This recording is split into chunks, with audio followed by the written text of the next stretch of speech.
No matter how good of a computer scientist someone is, we always need a doctor to validate what we're doing. Doctors, they're saving lives, but they're also somehow saving technology by being involved. For now, it's best to treat LLMs as assistive co-pilots, not as autonomous agents that are going to replace you or can fully do all your jobs without your oversight. These models have not learned to accept that sometimes there is no right answer. The models don't know what the obvious next answer is, but they're trained to have something right. They will twist and turn their reasoning to get to an answer that is not even right. Hello, everyone, and welcome to a new episode. Today, I have a very special guest, someone that I share very deep interest with. Suana, welcome to the show. Thank you so much for being here today. Thank you so much for having me. It's a pleasure to be here. Thank you. Suhana, can you start telling the audience who you are, what you do, and tell me a bit about your previous journey? Yeah. So I am a third-year PhD student at Stanford in the Department of Biomedical Data Science. Hmm. And my journey is a bit atypical. So I started as a computer scientist, coding for days, looking into very deep theoretical modeling questions. And slowly I realized that I wanted to do something that was more people-facing. So I pivoted towards healthcare early on in my PhD journey. And in my first year or so, I again was taking the modeling lens and trying to develop the best model out there with the minimal loss, and hoping it would get deployed one day. And that's when I met reality, because that's when I realized that good models or just hardcore architectures is not the bottleneck in healthcare. Good evaluations are the bottleneck that are preventing the deployment of pre-existing models that are already doing well. So that's when I shifted my focus towards evaluation, benchmarking, metric elicitation to really gain clinician trust on the capabilities of these models. And there, we're basically minimizing the loss of lives because we're increasing the adoption of these models in hospitals. And that became my goal. Very cool. I want to expand on a couple of points you mentioned, and I really appreciate you brought up this point, the evaluation. Where do you see the evaluation currently? And like, if you look at the literature, there's so much evaluation about large language models and like accuracy rate reaching 100%. And like, what do you think about the current states of medical model evaluation in the literature right now? Yeah, that's a great question. And I think every day I think about this question because the landscape is changing so rapidly. So I would say there are three things to focus on right now. First is when we look at different evaluations, we need to see what kind of data we're evaluating these models against. So Mhm. MedQA is a great benchmark. I think that's the one that sort of led the clinicians or community to believe that these models have some power to do things that couldn't be done before. But we really need to move away from MedQA because, yes, it's patient vignettes crafted by real doctors, but it's not real patient data. Real electronic health record, and I'm sure, Rupin, you and some of our listeners who are doctors know more than me, but that's messy, that's inconsistent. And it's spread across different timescales, and you might have to rummage through multiple notes to get to a final conclusion. That's the data we need to evaluate these models on. And of course, that data has PHI and is hard to release. That's why the onus lies on hospitals before adopting these models to bring in leaderboards or data sets that they can evaluate the models on and realize the real gaps that exist. So that's number one, the data that we're using to evaluate these models. Second is the task that we care about. Again, looking at a MedQA style benchmark, it's multiple choice. But how many doctors today really have choices on what their patient might have? If anything, they need to come up with their choices in terms of the differential diagnosis. They're not given A, B, C, D. So we need to evaluate these models on more open-ended tasks where the answer could be anything. And you first narrow it down to like the top 10 or top five possibilities, and then bring it to like what is the answer to this problem. And then the third is the models themselves. So there are a lot of efforts from big tech, so including OpenAI releasing their benchmark, but we need to make sure that we're evaluating equally across different suite of models, not only OpenAI, Claude, but also open source models like Llama or smaller models, because I truly believe that the future lies in open source small models that can be deployed thousands of miles away from places that probably might not even have Wi-Fi and things like that. No, I really, really love your answer. I think you touched base upon very important points. This was like, now I'm having flashbacks, like from discussion I wrote, since we share the same interest in research. We also evaluated one of OpenAI models against multiple choice questions. And as you said, like in real life, as a physician, I never have multiple choices. Actually, I usually face the dilemma that I have three correct answers. And that's where like the discussion with the patient comes in, especially in my field in oncology. I think I want to add like one more point on all the things that you mentioned, that also there is the part of shared decision making. When someone comes and tell me their model achieved 100% on USMLE type exam questions, so what? Literally, I remember the first day of residency, I came to residency having a huge ego, thinking that I will be a superstar because like I achieved 270 plus scores on the USMLE exams, and those are like pretty high scores, like 99 percentile. And the first year of residency was brutal because all my knowledge, all my the MCQs, the 10,000 MCQs I solved, like meant nothing, did nothing to learn to teach me how to treat real life patients. And the other thing, moving on to oncology, for example, we have sometimes two or three treatment modalities. For example, like if I have a patient with prostate cancer, they have localized prostate cancer, I can do radiation, I can do surgery, or I can sit down and observe. And that's where you have to sit down with the patient and talk to them. It's like, well, like you have this option, those are the benefits, those are the side effects. You have that option, those are the benefits, those are the side effects. So you come up with a shared decision making, and then even then, like a patient might sit down and say, like, hey, I want my time, I want to sit down and think. So like this papers that like claim like 100% accuracy on MCQ, as you said, means nothing in real life. And that's what I'm wondering. And I really appreciate you bringing up that to the show and to the podcast. Yeah, I totally agree. And I think the community now is realizing this. Like, I think um, multiple choice style medical benchmarks are now getting replaced with more open-ended benchmarks. And again, like, there's also preliminary work now about people thinking, can these models accommodate, as you said, patient opinions? Because sometimes there are three right treatments, but then it really boils down to what's optimal for this specific patient. So I think that's where the community should be heading and it slowly is. Completely agree with you. So you looked at the situation, you realized that there is something wrong the way we are doing evaluation right now, and those flashy titles mean nothing in real life. Can you tell me a bit about your paper that was published in JAMA Open? What is the question that you tried to answer? Yeah.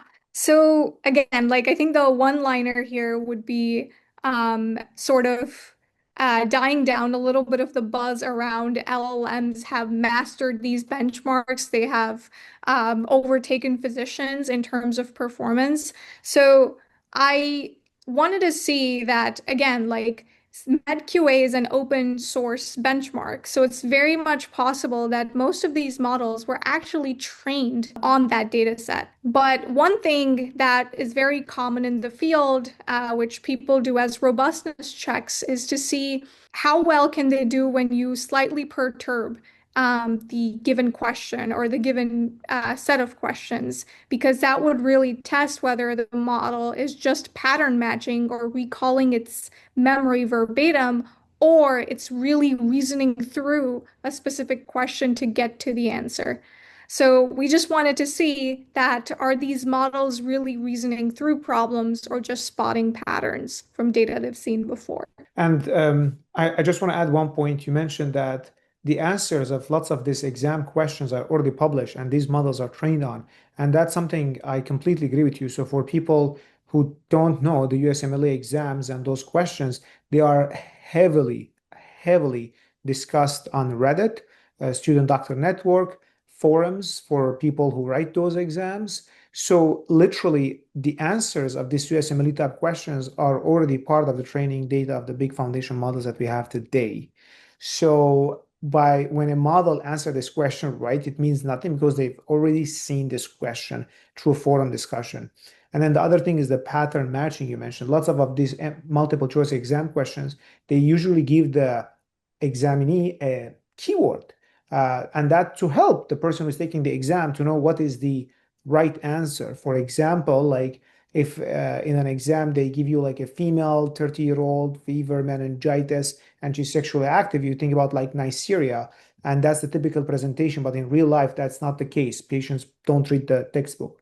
So I completely agree with you. Like even the training data of the model is part of the benchmarking method. Mhm. Before going deeper, let's say I'm a clinician listening to you. I don't know what MedQA is. Can you explain to me what MedQA is? Yeah, MedQA is basically medical exam questions taken from the US medical licensing exam, and it contains different kinds of diagnosis questions, treatment recommendation questions that are actually crafted by clinicians based on some of the cases they've encountered in their real life. So they try to summarize it into a neat vignette, and then have A through B, A through D, or E options on what could be the possible diagnosis or treatment. So just to summarize there, it is a great starting point to evaluate models on. Like, I know a lot of people like want to completely discard MedQA or things like that, but I feel like it's a great stepping stone to the evaluations that lie ahead of us, which will bring us closer to deployment. But I think that stage zero has already been crossed in 2023 when MedQA was released, when models started, GPT was evaluated on it. And now I think we need to release like a MedQA V2, V3, V4 based on more realistic scenarios and making it more open-ended. I love it. So going back to your paper, so you came up with this question, how do these large language models perform if I change the MCQ style Yeah. of MedQA? So what did you do? Like, what did you do in the answers? Like, did you add another option? Did you increase the number of the options? What did you do? Yeah, so again, I wanted to build off of a benchmark that's open source so people can rerun the pipeline we've written. So we're basically taking the original MedQA question and set of answers, and then, as I mentioned, a perturbation. So we are replacing the correct answer with none of the above answers or none of the answers. And then we're asking a clinician to go through these questions and see whether none of the above is still the right answer. Because in a lot of cases, some of the questions are vague. So then the none of the above doesn't really make sense. So we started with a set of 100 random MedQA questions. And then after we call it NOTA because none of the above. After the NOTA substitution, we asked a clinician to review all of these questions alongside the answers and give us a binary yes, no, whether the NOTA is the correct answer or not. And out of the 100, 68 in 68 questions, NOTA was indeed the correct answer. And then we just pass these 68 questions through models to see whether the performance drops at all. So it's just like testing the ability of the model to know that the right answer does not exist and there is something more correct to answer that question. Exactly. And that also mimics, and again, like Rupin, I think you can talk more about it than I can, but it also mimics a lot of real patient scenarios where there is no correct answer. And you really need to reason through it. Exactly, 100% I agree, 100%. Going back to your paper, so you created this set of questions. What are the models that you evaluated? Right. So we wanted to evaluate a mix of models. So there's a Hmm. new suite of models called reasoning models Hmm. that have a different style of reinforcement learning training that forces them to think. So there are long reasoning chains before they land at the final answer. So the two reasoning models we tried were DeepSeek R1 and O3 Mini. And then we wanted to test four other general models, frontier models. So Hmm. three of them were again non-reasoning models. So that was Claude 3.5 Sonnet, Gemini 2.0 Flash, GPT 4o, and then in the heart of open source models, we wanted to evaluate one open weight model, which was Llama 3.3, 70 billion. And which model was the most accurate? And did you, before going there, let's talk about the prompt.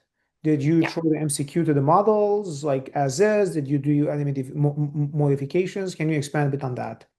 Yeah, so there's a lot of work out there that mentions that chain of thought prompting tends to really increase the model performance because you're forcing the model to think through a specific question. So we wanted to give the model all resources possible for it to get to the right answer because again, end of the day, that's what we want. We want to increase model adoption. So we gave the same chain of thought prompt to all of these models and then ask them to think about this step by step and land with a final answer. So we're given the question, we've given the five answer choices, including the none of the above answer choice, and we're saying, what do you think is the best answer? Gotcha. And in terms of accuracy, what did you find? Yeah, so I think that's where the interesting results lie. So, two things again. Before the nota substitution, we just wanted to see on like plain med QA, how do models do? And again, to our surprise, models were doing really well. O3 Mini was actually doing better than DeepSeek R1 Oh, um, wow. at like a 95% accuracy, while DeepSeek R1 was like a 93, 92. Hmm. And followed by all the other models. Yeah. And then after we made the switch, it was a disaster. So DeepSeek dropped by 8%. Hmm. Similarly, O3 Mini's performance dropped by 10 to 12%. And this only got worse. For Llama, the performance dropped by 40%, Oh, wow. which is disastrous, as you can That's think. unbelievable. That's a huge drop. Like that's statistically significant before running any statistical and p-value Right. test. It's yeah. When I saw the results again, like in our stats, we're bootstrapping to make sure that none of this is random because our Yeah. sample size is really small. But these percentage losses are huge, even before you think about testing for statistical significance. Can we dive deeper in the accuracy and why did it drop? Did you notice from your research that the models were choosing the wrong answer and that none of the above made them confused? And at least, I don't know if you have any insight from thematic analysis from the physicians who reviewed these answers. Were the answers chosen by the model partially acceptable to what we do in real life? Yeah, no, that's a great question. So again, I'll highlight two things here. One was I was looking through some of the reasoning chains of the models that were landing at the wrong answer. I think these models have not learned um, to accept that sometimes there is no right answer. Hmm. I think, and there have been papers out there in other fields recently. There was a recent paper that talked about why do models hallucinate? And the main answer is because The models don't know what the obvious next answer is, but they're trained to have something right, to Exactly. They optimize train to the please loss. you no matter what. Exactly. Exactly. So they will twist and turn their reasoning to get to an answer that is not even right. And that's exactly what these models were doing. For most of them, I think it was very clear that they did not accept that there would be no right answer, that none of the above is really a thing. So they twisted and turned, like the reasoning ch traces changed drastically between the original MedQA, where they were able to reach the answer no problem, versus these modified questions. Because again, they were trying to twist and turn how they think just to get to a answer. That was not none of the above, which was very surprising. And B, from a more computational lens, is again in their training data. If you think about next token prediction, for them, the next token was the correct answer that we just took away. So that threw them off. And they weren't able to predict the right one. Yeah, no, I think that's a very important insight to give to the like the in general, like the medical community, especially like I think beyond the medical community, I think the ones who should really read these papers and educate themselves are those big non-medical journals that throw flashy headlines saying that AI is achieving 100%, which eventually, like I'm happy that will occur. I'm happy that AI reasoning is going to increase, but we are not there yet. Like they are just throwing those flashy headlines and they are messing with the public's opinion. Totally. And I think a lot of doctors already are using these models for quick, say, administrative style tasks or summarizations and things like that. But it's like in underlined and bold, it's important to use AI as a companion right now, where you're still overviewing the prompts given, the responses spit out by the model, make sure there are no hallucinations, because they're not ready to be fully autonomous yet. 100% I agree. And beyond that is it's not the physician that I worry about as much as I worry about the patients. Of course, there are so many people that had this rare diagnosis that AI helped them, and there are those flashy headlines again. But for a patient, when they are playing with these models and then these models start like giving them non-medically correct, non-evidence-based answers, I think that's where the danger become. Totally. Yeah. And it is scary because now anyone can use these models, any Yeah. patient can. There are indeed places where there is no healthcare. So for them, these models are the only source of support or trust. Which again, there can be cases, as you mentioned, there have been examples where the models were able to diagnose super rare diseases, but there's also the flip side that we need to be very cautious about.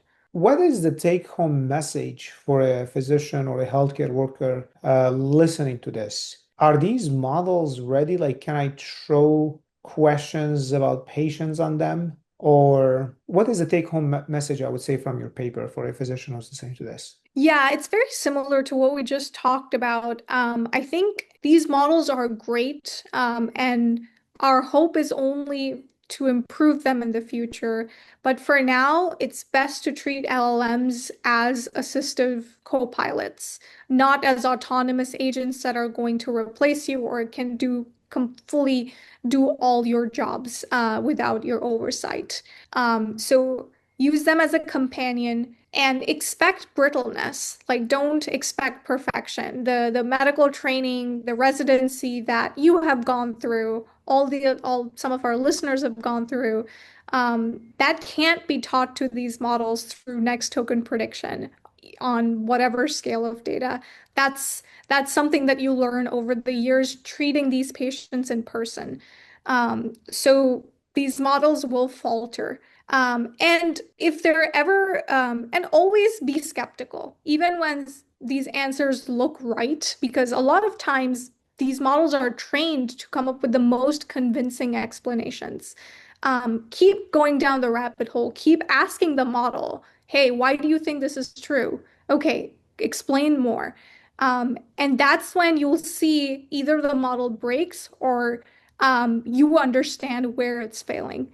And that's where you need to stop and take over. I completely agree with you, and that's the capacity that I use these models when I use them in the clinic as an assistant and not replacement. And one use case I will add is like they can be really creative sometimes, and they can catch things that I miss. I gave an example about this in previous LinkedIn post. One of the nights I was working in the hospital, it was like 8 p.m. and I was working already like 13 hours and my brain was dead, literally. And I was still seeing patients because like I had to see patients that day and finish my rounding.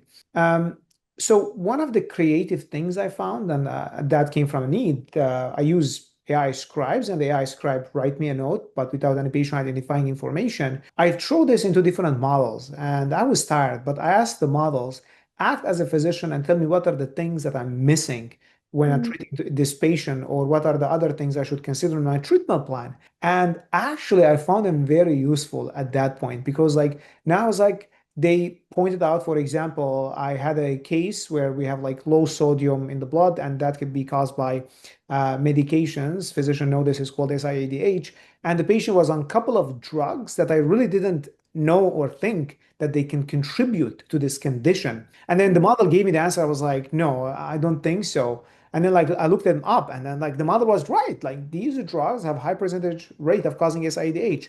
Or I did an anchor bias where I like diagnosed the patient with the alcoholic hepatitis. And then I threw the labs into the model. I said, like, I diagnosed this patient with alcoholic hepatitis. What do you think? And the model said, like, no, because like the liver enzymes are in the thousands, and usually alcoholic hepatitis, the liver enzymes are in the hundreds. I was like, that's right. And then I looked it up just to double check, especially like I'm at the end of the day, I'm very, very tired, but like I'm having that assistant to highlight things that I didn't think of. And that's where the models really came as a support, but not a replacement. totally. Yeah, these models are amazing companions and teammates. And I think one criticism I often receive being in the evaluation field is, oh, you're trying to like stop these models from getting to deployment. Like clinicians need them. They're already overburdened. And totally, like we want these models to be used by clinicians. But again, like in the right capacities. So we're doing more good than harm. And hopefully, eventually, I feel even treating these models as companions is in turn training data. If like some of these companies are recording your conversations for them to get better. So we're not only it's a two-way street where sure the model is acting as a companion and helping you, helping so many physicians across the world, but you're also helping the model to get better on the types of conversations, the types of things to think about, say from a patient perspective, treatment perspective. So that will eventually get us where we all want to be. I want to expand a bit on the last sentence that eventually is going to get us where we want to be. Talking about the future. So what are your plans? So you know that right now we are exposing that there is a better way of evaluating models.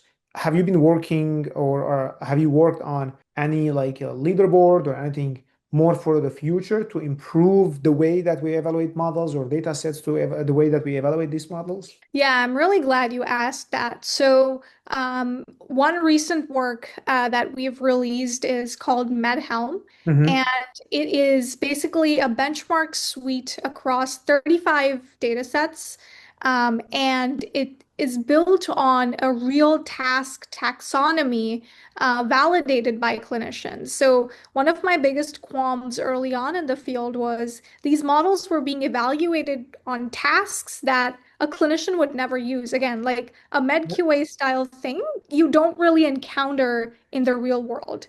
Yeah. And what we care about is real tasks that will help you. Hey, model, can it help me with scheduling resources and staff? Can it help me manage enrollment in clinical trial studies? Can it help provide patient education resources? Can it document patient visits? So all these tasks that clinicians or hospital administrators do on an everyday basis, what if we test these models on those exact tasks and see where we are? That's a reality check. And our results were pretty surprising because I feel that most of the adoption right now is happening on the administration front because there's so much documentation, there's so much burden there, and these models are amazing at summarizing, as we talked about.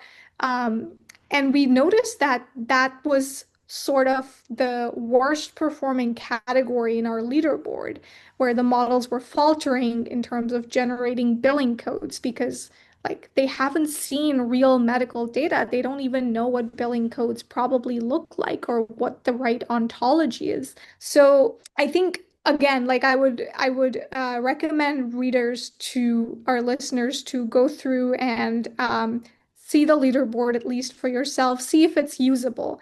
But the real future, I think, lies in all the hospitalists, doctors, hospital administrators, health IT to integrate and start stress testing these models on their local deployment setting, on their hospital data. You'll be surprised to see that it's going to be the numbers are going to look very different from, say, HealthBench by OpenAI or any other benchmark because of simple distribution shifts. But you need to know that before you start using these models, because that will caution you against what use cases do these models usually falter on versus what use cases do these models perform great on. And our leaderboard and the entire repository, everything is public. And it also lets you set up your private instances of the leaderboard. Sure, if you don't want to share your data, totally understood. But we just want you to have a reality check on where these models are at on your patient population and on the key use cases you care about. And then with that, I think it's really a community effort on making these, once we've done this thorough error analysis, on improving these models. It could be simple post-training strategies that can get us a lot closer to where we are today. And I completely agree. And that's why I encourage physicians to always like use AI whenever there's a new. I know it's right now it's overwhelming. I followed and use very closely. I know what's going on from day one until like Nano Banana, Microsoft changing OpenAI's and Anthropic. Like I follow you, but it's overwhelming. But despite that, a physician should follow this industry closely and use these different models for different tasks because like that's the only way. And of course, in addition to the data sets that you mentioned, the benchmarking tools that you mentioned, this is how we're going to gain a sense of where this model fits. It is similar to any test we order in the hospital. Like if I want to check someone's kidney function, I don't order a CBC because I know that CBC is not going to give me the information that's going to I'm going to get about I want to know about kidney function. The same Yeah. thing is here. So we have to know as a physicians what are the use cases and where do these models excel. Exactly. And we need to, I totally agree. Like it's super overwhelming. Like what all should I catch on to? What's the latest that I should know about? I would say like stay as connected as possible to like these latest model insights and also deployments that might be happening at your hospital or maybe people you know of because the field is moving really fast. Now we're talking about multi-agent systems. Hmm. And it's great. Like, there's the AI hospital that people are talking about, and it's a beautiful vision. And I would love for all of us to be there. But I think we are jumping ahead too much. We're sort of jumping the gun because we haven't even figured out the right evaluation on single models. We're Correct. testing on the wrong data. We're testing on the wrong models. We're testing on the wrong type of questions. Everything is multiple choice. Like, let's first perfect that, or maybe make it 80% good, so then we can scale to multi-agent systems where it's a mess of 20 agents talking to each other. How do I catch hallucinations? And how do I catch like sycophancy bias and things like that? So stay involved in all of these. And I think at every step, I've learned personally that no matter how good of a computer scientist someone is, we always need a doctor to validate what we're doing. So I think now is like doctors, again, like they're saving lives, but they're also somehow saving technology by being involved. Yeah, no, thank you. I really appreciate your words, and that means a lot to me. That makes my day. Thank you so much for these nice words. Any last words before we finish to the listeners or to the patients who are listening to this? No, I think again, like to all the doctors involved, again, a big thank you. I think your role has only been increasing in the community from a technology standpoint, from a saving patients standpoint. So kudos to you. Again, like we're thriving because of you.